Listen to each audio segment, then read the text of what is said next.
Please welcome Cami Clune. Say, can you see by the dawn's early light what so proudly we hailed at the twilight's last gleaming, whose broad stripes and bright stars? So I am excited today to have Cami Clune on the show. Thank you for joining. How are you today? I'm good. How are you? Thanks for having me today. It is special to have you. I want to start by saying, man, I think you got robbed in the voice. Like, I'm being straight up. I don't know if it's fixed or what, but your voice is beautiful. It's enchanting. Yeah. Like, I was listening to some stuff, but your rendition, I think it was Adele.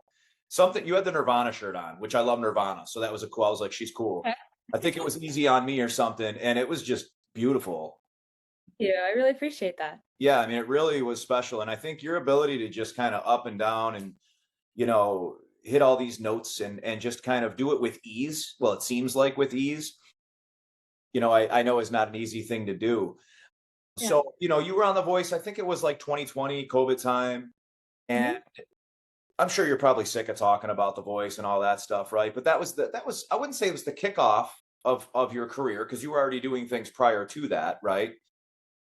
Did you find that The Voice now after that and post Voice, did it open a lot of doors for you? Because I've heard mixed things from people from those opportunities. Some do, some don't. Like, do you feel it was a Yeah. huge opportunity and opened a lot of doors? Yeah, I definitely think it opened a lot of doors for me. I think one big misconception is that like once you're on that show, like you're gonna immediately get somewhere. I think that there's a lot of seasons, there's a lot of contestants, and it definitely connects you with a lot of cool people, both the contestants and the judges, and also all the people behind the scenes. Like there's vocal coaches behind the scenes, makeup artists, all those people. And so yeah, it gets you a lot of great exposure. It has, kind of like a title behind you that kind of shows that you're legit, like, that you can sing and have experience. And so, yeah, I definitely think it opened some doors for me, but definitely doesn't mean that like, the grind's over. Like I still have been working super hard and, just trying to like get farther than that. Cause like I said, there's like, I think they're on season like 30 now. So Right. there's so many contestants that have been on that show. And it's really cool. We're all kind of like, even like from other seasons, I'll follow some people and like there's like this camaraderie between everybody. Like we've all been on, the same experience. You Yeah. kind of joined that Voice, that fraternity, right? Now that you're Right. with Right. all of these special people. And it's funny you mentioned that when you first said it and you said it doesn't, guarantee success. Be honest with Mhm. you, Cami, of all the shows, I think The Mhm. Voice might have some of the more talented people on it, yet less recognized people, right? Like you got American Idol, back to Carrie Underwood and all those shows. And then The Voice, you always kind of look and you say, okay, who won? Like who was it that won? Right. And a lot of the times the people that came in second, third, fourth are the people that really, end up blowing Right. up. So it was very interesting that you had said that. And, people think you're on the show and it's a lottery ticket. Like you still got to grind Right. and put the work in. You know what I mean? Now, Absolutely. I think it's like I think the culture has changed over the years too. I think when American Idol first came out and it was Carrie and Kelly and all yeah. those people, like people were watching their TV, right? Like that's like what you look forward to. They would Where now tune in at 8 o'clock with popcorn. hey, Yeah, yeah. hey, well now there's like Netflix and TikTok and you can scroll and find whatever you want. So I think that's a big reason that things have changed. And The Voice came on later. So The Yeah. Voice was like 2012 when like, social media was just picking up. So I think that might be a reason. But like you said, there's also like a lot of people that like Morgan Wallen was on The Voice. Oh yeah. People don't. Yeah, he was on it. I I don't had no know. idea. But yeah, he got on The Voice. I don't know if you know who Melanie Martinez is, but I she's do. pretty big. She was on The Morgan Voice. Wallen, how far did he go? I'm not sure. I know he didn't win. Yeah. I would say probably like the live shows or something, but and he was singing completely different music. He was singing like rock music. Was he really? So yeah, it's so funny. Like That is a it, cool little tidbit, man. I'm glad you yeah, told me that. There's probably a lot of people though, right? That you look back that have been on these shows where you're like, and now they're like you said, different even format of right. music, right? Different genre. Yep, totally, totally. If I'm not mistaken, this was your third or fourth attempt to get on. What It is the was. process, Cami? Tell me, I've wanted to be on Wheel of Fortune or Jeopardy since I was a kid, right? And I'm telling you, I would kill both of those shows, but especially Jeopardy. But how, like, for the general person, I know it's a little different. Obviously, you need to be a talented singer and musician, but what is the process? How do you get on these shows and how hard did you have to work just to get the opportunity? Yeah. I think it's different for every contestant. So for me, they found me actually through a YouTube video when I was like Okay. 17. Okay. So there are like open calls and like both They in found person. you. Wow. They did some headhunting. Yeah, so they have casting directors that will go out and like scout people online. And so they found me from a video. It was a video with like literally like 10 views. I was singing a Christian song at school. I don't know how they found me. Yeah, it's really interesting. So they found me there and then I auditioned and I actually made it all the way till like I was gonna have a blind audition. So there's these processes before you get to the audition, obviously. So like you audition in front of the casting producers and then the casting producers again, and then like different, people in the company, and then they decide who's gonna get that audition in front of the judges. So I basically got all the way through that and I was gonna get that audition in front of the judges, and then they like cut me last minute. It's kind of a reality show when you think Right. about it. But it's casting, so they're looking like, how many blonde singers do we have? How many R&B singers do we have? How many pop singers? Whatever it is. So basically, I was 18 when that happened, and then I auditioned again. I think I reached out to them this time because then I had their contact and stuff. Didn't make it the time, didn't make it the third time, and then the fourth time I finally made it. So, yeah, it was a whole journey. It was about like 3 or 4 years. So yeah. That's so inspiring though, for any young musicians or any young talents, men or women, right? It really is. Like I think you're very inspiring. Hey, Thank I you. didn't make it the first, second time. I'm going to keep fighting. I'm going to keep working to get on. And it was obviously a goal that you had set for yourself. And so, I oftentimes when I'm talking to these athletes and we're telling stories, about these pro athletes saying, this is what happened to me. I got cut in school, or I was too Right. short for my team, or I didn't have a hard enough slap shot. Right. And now you're able to, just in the same format, you can't give up on this stuff if you want to attain it. Uh, Absolutely. I thought too, like that Chris Isaac "Wicked Game." That's one of my favorite songs of all time, and I really like that too. Like you did a phenomenal job with that. And again, I don't want to keep harping on the voice, but like some of the stuff with it, like the battles, I hate that. I think that I really do, because it's like you with someone else, and you really can't expose how well you could do that song, right? Like you got some Right. dude drowning you out because he's a guy and his voice is different. I didn't like that, man. I didn't think you got a first shake there. I think it was fixed. I'm telling you. I think Cami 100% should have took the crown there. You should have took the title. Oh, well, thank you. I appreciate that. How did you get involved? I know, were you doing national anthems prior to The Voice then? I was, yeah. So I've been doing the anthem since I was like 12 or 13. Okay. I first auditioned for the Buffalo Bills when I was, I think, 13. It was for Kiss 98.5, a radio station, Okay. and like one was gonna be able to sing for the Bills, and I didn't win. I actually got second place. Okay. So I sang on their like radio station, and then basically I was singing for like all different like colleges, like UB, Niagara, Yeah. just kind of singing the anthem everywhere. And then I believe I sang for the Sabres first. When I was like 15, I auditioned. And then the Bills, I was 16 for the first time. So I've been doing the anthem for quite a while. I think when I was really young, they had different people do it all the time, right? I mean, Right. you are the singer, right? There's not a steady rotation. Shout out, by the way, DJ Anthony, a buddy of mine. You mentioned Kiss 98.5. So, when you have a permanent job like that, because let's be honest, I know you love singing and everything else, but it's also a commitment. Like you have to be there Yeah. every game, right? And they could have a home game every couple of days. Well, even Yeah. us, got to check my plans because I'm singing. Is this something that, you really enjoy? And just, but be honest, does it get boring singing it sometimes? Or do you love just getting out there belting it? It doesn't feel like the first time every time.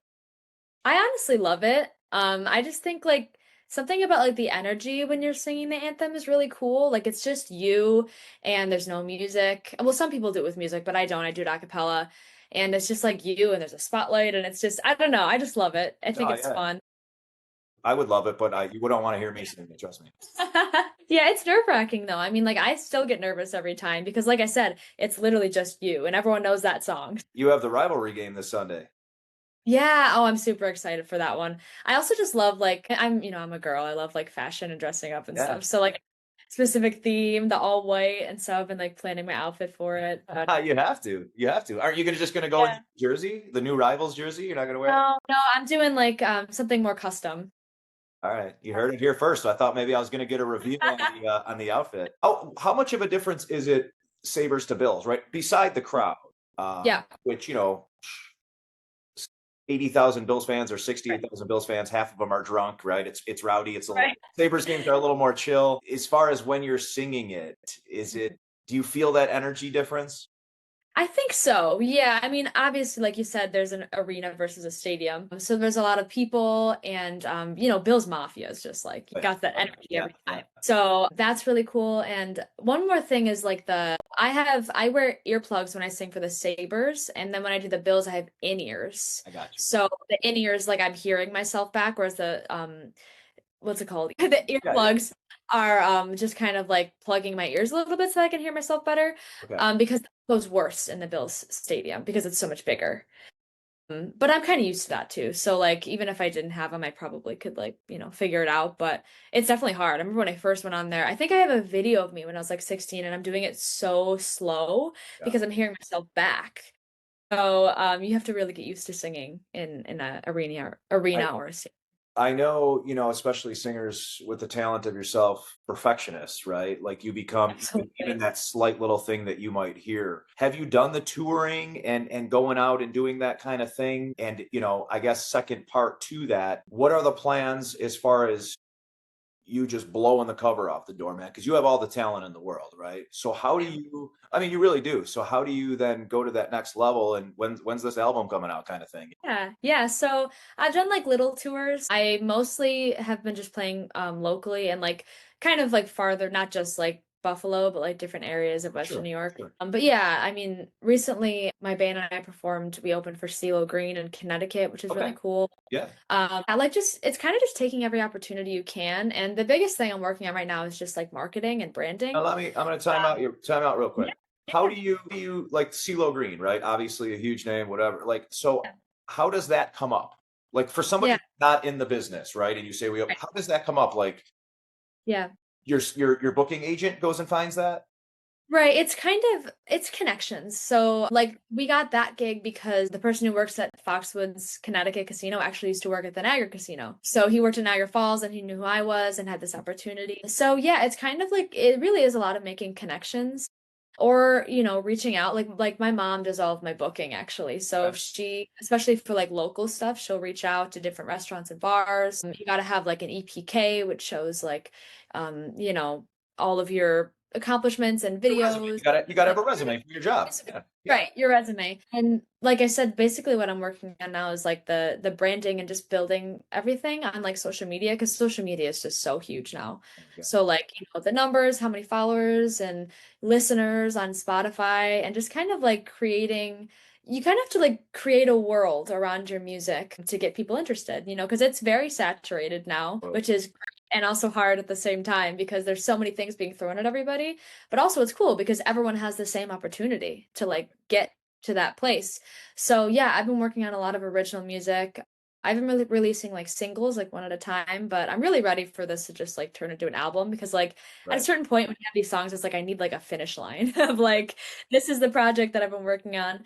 So I don't have an exact date for it yet, but the next single is going to be coming out probably in November. Good. Um, yeah, Oh, yeah, just like totally kind good. of grinding it out and trying to work my way up. Class of music would you say you are right now, or do you like to put yourself in a class like pop or anything, or is it kind of you right? Because I heard you sing a little bit of country Yeah. stuff too, I think. So Yeah. in different genres. I mean, do you like to pigeonhole yourself like that, or is it I wide open? Yeah, I honestly like I hate having to pick a genre, but I know it's like important in the music industry to like figure out, what is my Which sound. I do think that it's cool to like kind of be finding your sound too, though, because I think like nothing like interesting comes out of like putting yourself into a box, right? So like I feel like mixing those influences of pop and country and rock can create something different. So that's what I would say my top three that I sing is like pop, country, and rock. Probably a little more like pop rock leaning. But I love country too. So, and I've, over the years, like I've tried doing like R&B. I grew up doing theater, so I love that.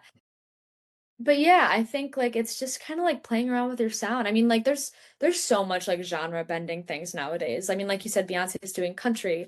Post Malone did country. Right. Like, everybody's kind of like, dipping their toes into these different genres, and I think that's super cool. I would But I be do think it's important to have like a cohesive sound because, you want to like hear something and be like, oh, that's Cami, or oh, that's Right, person. right. I would be So so excited if you came out with a rock album, right? Like I listen to yeah, everything, man, from Wu-Tang, right, Tattoos to Stone Temple Pilots, Pearl Jam, right?